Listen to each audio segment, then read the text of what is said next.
everyone, it's Sandy here with the new moon rose reading for the eclipse for the 21st of August 2017, and I really feel strongly today that the reading needed to be done today.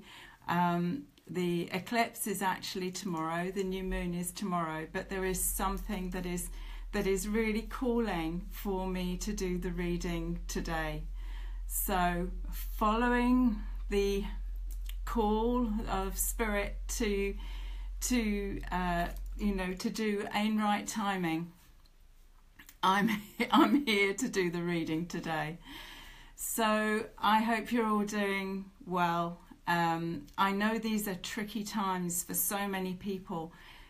All of us seem to be challenged in one way or another to find a path of navigation between these two eclipses, and goodness me, we certainly are being shown anywhere in which there's still clearing to do, in any way that we have to pay attention to our energy, our story, and anything that's come up on our path in this last month in particular that has been calling our attention. So for any of you that follow my path on my personal Facebook page, you'll know that I was actually this time last week I was at a conference and an expo in Orlando in Florida, and this was a New World Consciousness conference that I was a speaker at. And oh, hi Cecilia, hi from Sweden, hi Roberta and Carolyn, thank you for joining me. And yeah, so it's been a busy time.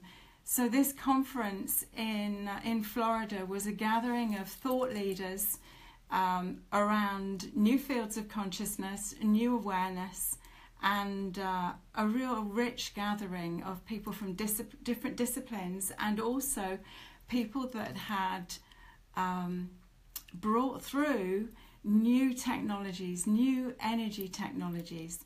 So there was a rich sharing of different insights and ideas and ways of working with energy that ultimately can assist all of us in this time of change.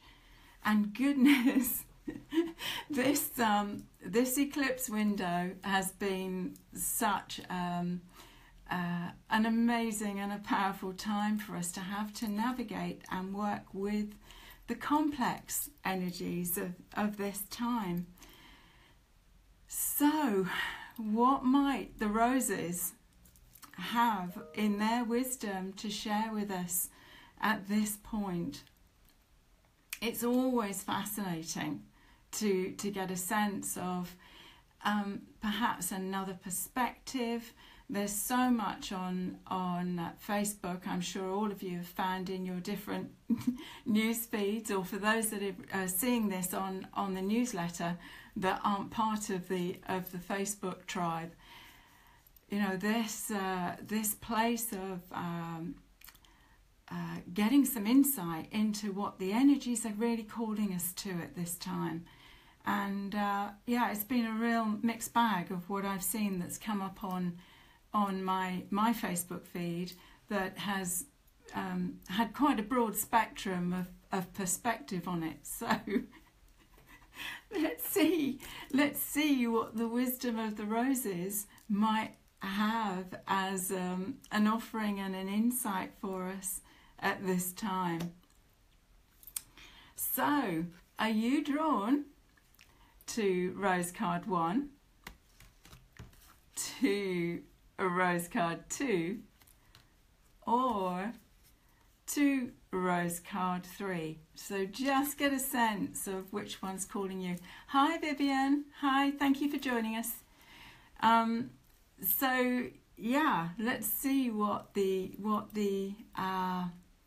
the little flavour or little insight that these roses can offer us to help us navigate really this next piece of the journey, this next piece of our own unfolding.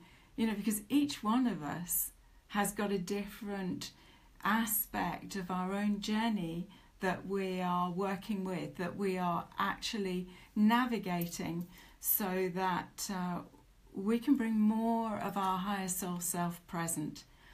When we have the courage to release another part of our story, it gives us more space in our heart field to bring more and more of our true essence, our true higher soul self essence into body, into present time, so that we can live from that. Hi Kirsty, nice to thank you for joining us. So yes, there is a real sense that there is a bigger picture unfolding here for us. And although I know I've got several clients and friends that have been going through some really tricky things again in this last few weeks, actually ultimately what this purification, this place in which we're being called to get a deeper insight of our soul journey, that allows us more grace, more ease, and to be able to come ever more to forgiveness.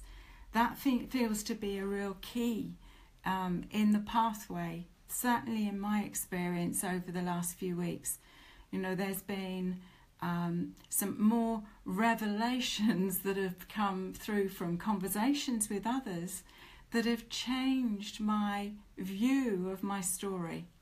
And we live from our story. We are governed by the view that we have around our experience and our unfolding.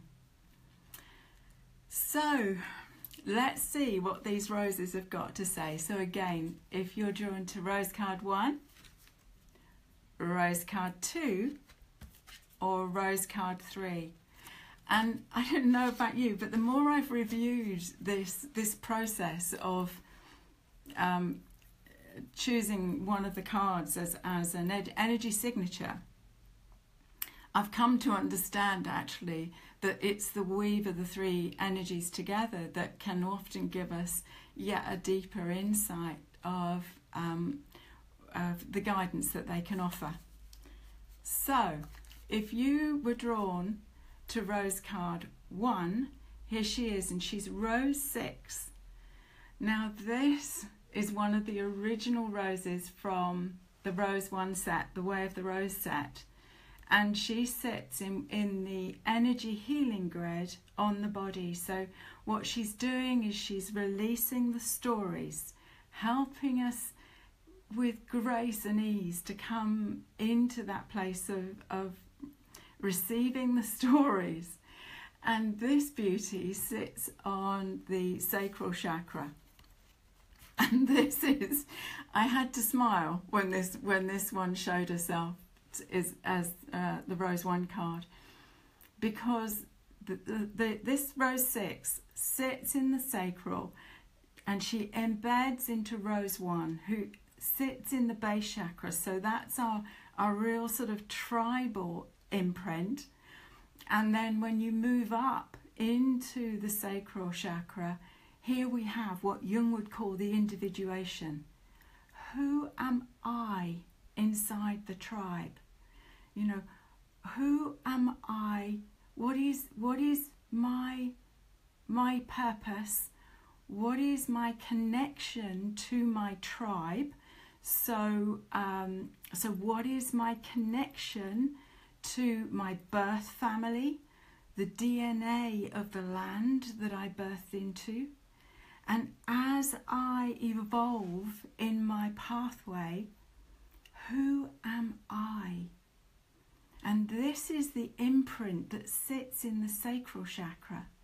This is the imprint that gives us the true voice that we express through our throats and through our hearts and through our creative expression in the world. So this is a complex chakra. She's rich and luscious, holds that very sensual, sexual energy, but she holds all of the stories. So it's like, who am I as as a woman?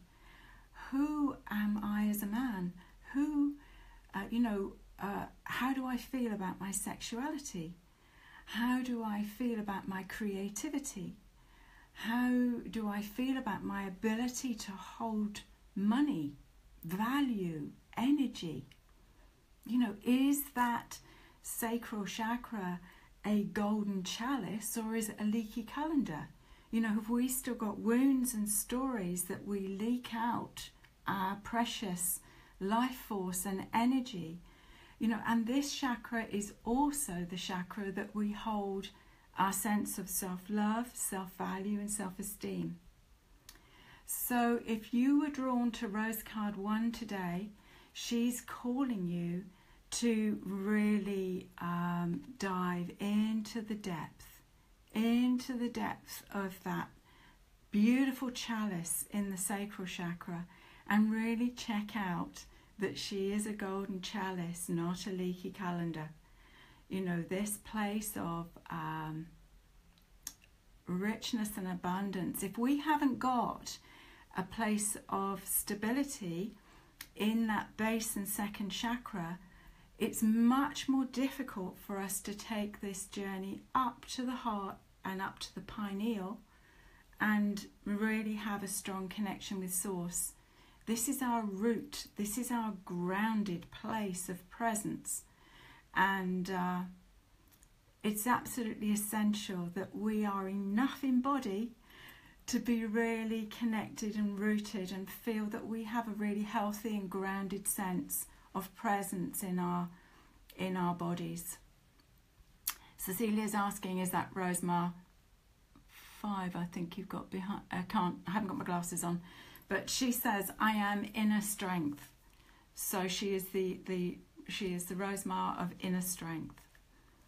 So yes, this Rose, really powerful. If you called her today, the place to go is to take your energy down into that sacral chakra and into that real sense of rooted presence in yourself, and a sense of self-love, self-value, self-appreciation, and awareness that this is the root that allows for your unique creativity to be expressed through her energy. As I say, she's really luscious, and you can see her center. So there is an openness here. There is a real sense of know thyself. What is it above the temple in Delphi? It says, know thyself, and to thine own self be true. And this is the essence. My sense is this is part of what this journey from between these two eclipses has been calling us to. To really dive ever deeper, so that we have this rooted and grounded sense of self, and we know that that's our secure place. That is our grounded place, so that we can then go out into the world without someone going and being able to blow us over.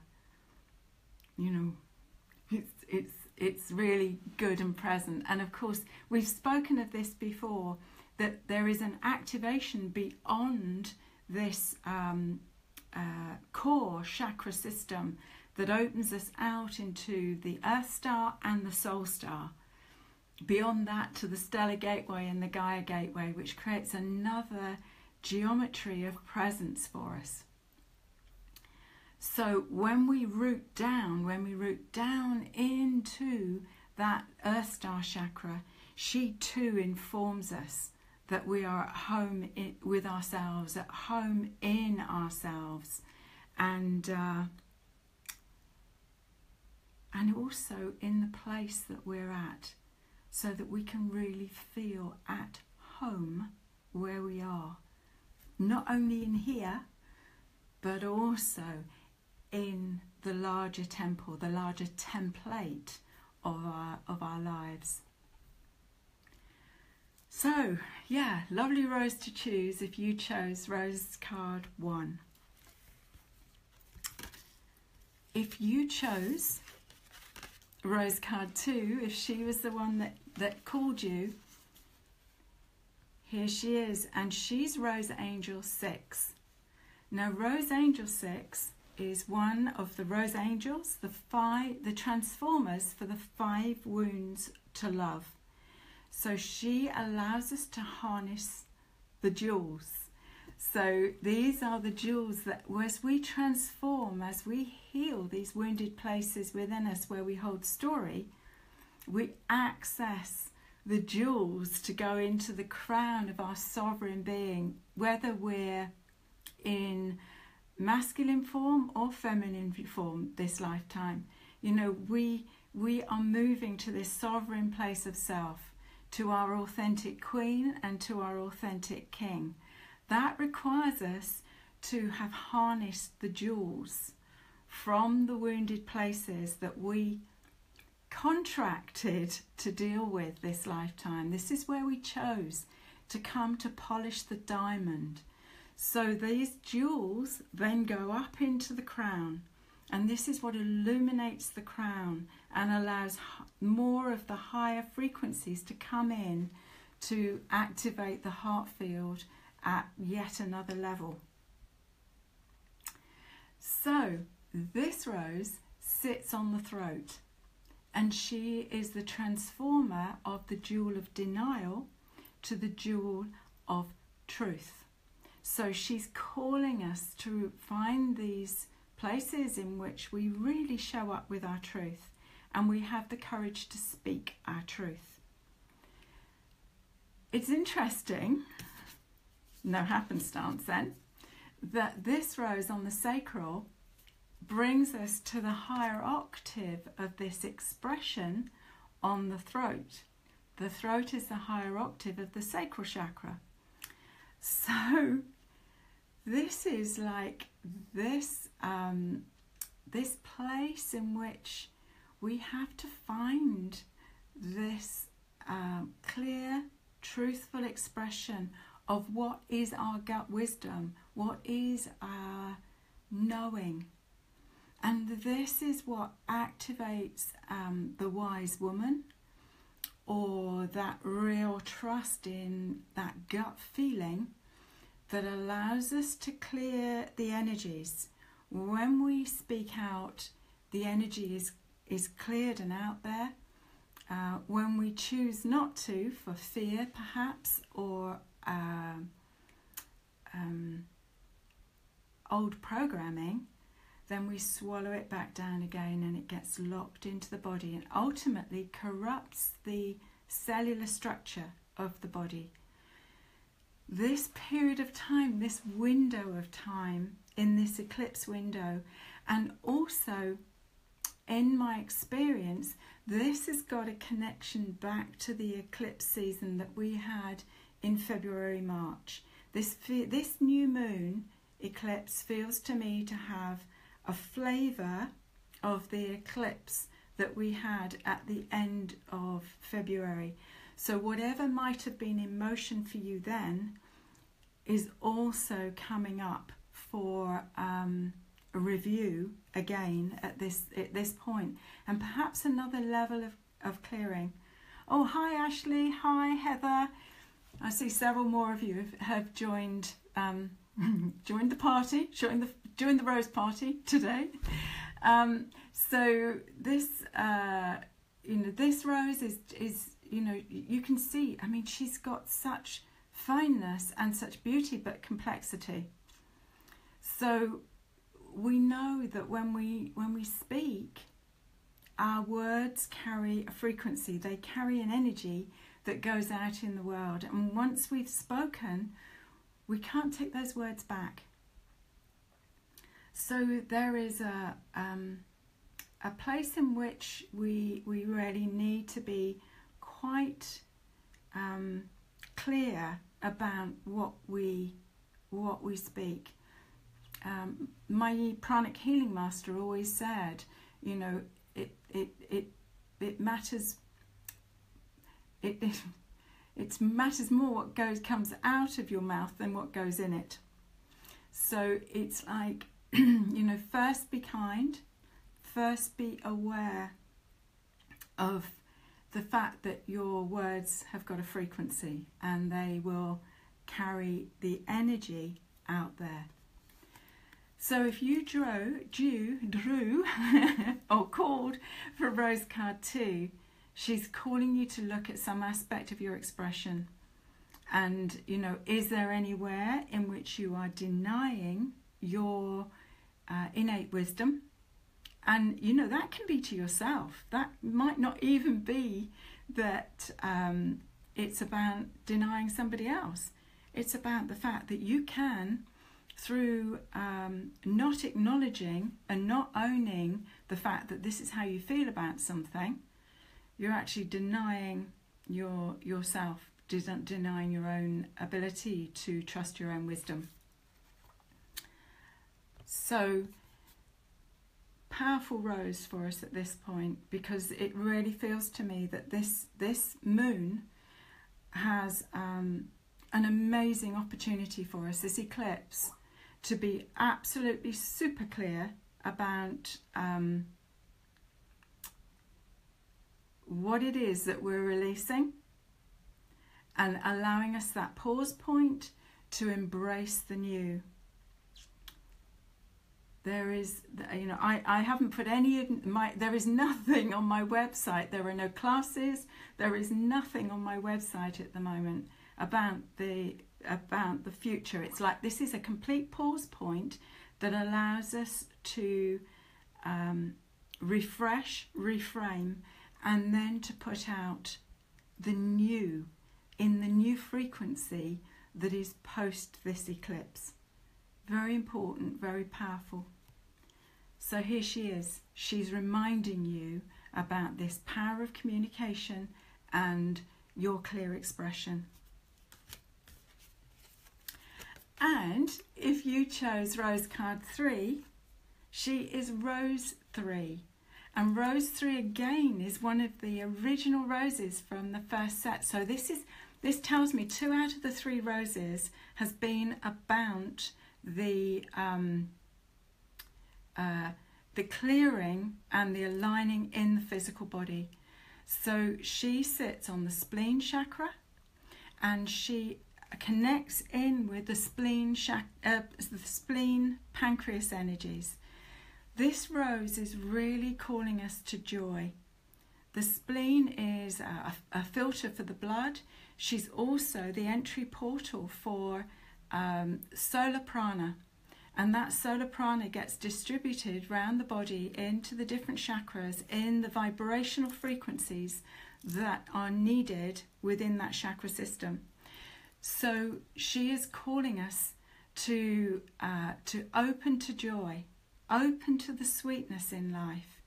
And I've spoken to 3 people in this last 24 hours that are all really, really aware of this window that this time's offering us to let go of the pain and the suffering of the past. To really be so clear that we are in a creative portal for the future, and to let go of that imprint, let go of that storyline that has got pain and suffering embedded in it. This is the time to really rebirth and to choose anew. And she is the one that is calling us to it. No, that place, the spleen for me has often got a real sense of defining I. So she's calling you to dance. She's calling you to find these places where on a daily basis you bring joy into your experience, into just this presence and this awareness of the magnificence of nature. Nature is essential for us to really embed in at this point, to be able to spend time each day in nature that can recalibrate and help us to come back into centre. So these are really powerful combination of cards that give us an imprint to go to hold true to for this coming time, to bring ourselves into body, to dance, to move the body, to come into presence, into this place of self-love, self-value, self-appreciation, and compassion for our journey, compassion for the choices that we've made on the journey. To always come to this place of owning our truth, being able to express our truth in the kindest and the most honourable way that we can. And then find movement into joy so that we are liberated from the shackles of the past, from the programs, the script of the past, so that we can create from a new template. This place in which the moon moves across the face of the sun gives us this opportunity, this pause point to reflect and renew. And actually in Vedic astrology, which is the training that I've done, and I wouldn't call myself an astrologer by any stretch of the imagination. It is a lifetime's learning, but it was the Vedic Jyotish, the science of light, that called me in the first place. In the Vedic tradition, we would not choose to go out to view the eclipse, but to stay in reflection and meditation. So this is these are powerful roses for these times, and just also to say that beyond this eclipse, so the eclipse, when the moon goes across the face of the sun, what ultimately happens is there becomes a ring. Now you can look at this from an esoteric point of view as a sacred marriage, and you will notice as the moon gradually moves across the face, so a ring is shown, almost like a diamond ring. And this is the potent and deeper esoteric meaning of this eclipse pathway. If we choose to look at it on that way, it can offer us an inner sacred marriage, a dance that comes into its perfect form of masculine, feminine inside us, the being and the doingness and the honouring of the truth within us. And that opens up a portal for this third energy that is created when the two energies come into balance within us. And this, in the Christic tradition, is called the divine child, but it is a pure creative portal of connection to source that brings us into total alignment and flow of our lives. So hence, going through this portal enables us to come to a new voice and a new pathway that can open up for us beyond the eclipse. And just to add too, that in the Vedic tradition, we look at things in a very slightly different way because the chart's different. But the 24th of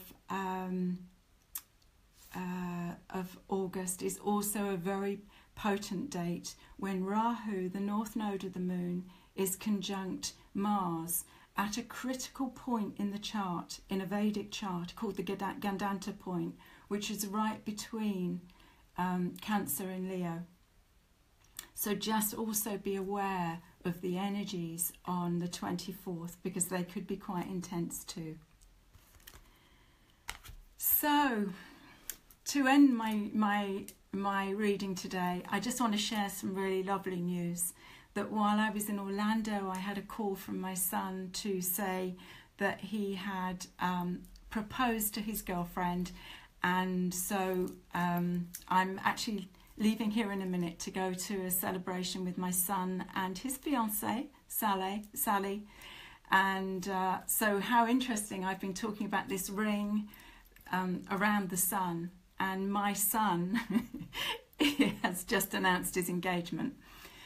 So there is this coming on, and also I've got new online classes which are going to be in a super sleek, easily downloadable formula, which we've had all sorts of issues with downloading the online classes.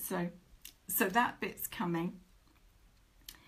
And also I've held off posting up any of the new classes and retreats, and I've got an exciting new website I'm working on, and these will all be revealed as we go through this eclipse window.